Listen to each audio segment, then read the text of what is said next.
Tradhtia është dënim i madh.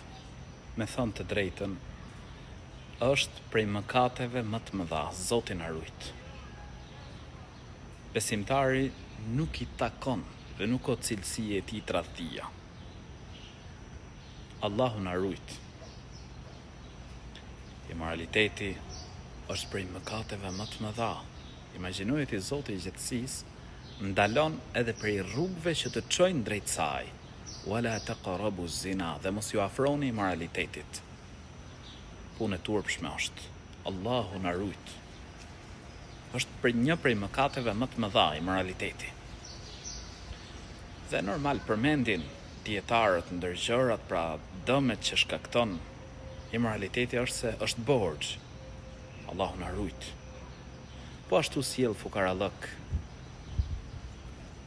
shkak për shkatrimin e vetes, shumë smundje, përhapen me anë të imoralitetit.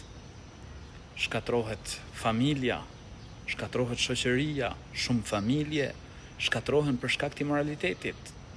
Shoqëria shkatrohet, Zoti na ruaj, prandaj besimtari dhe besimtarja duhet me qenë i ndershëm.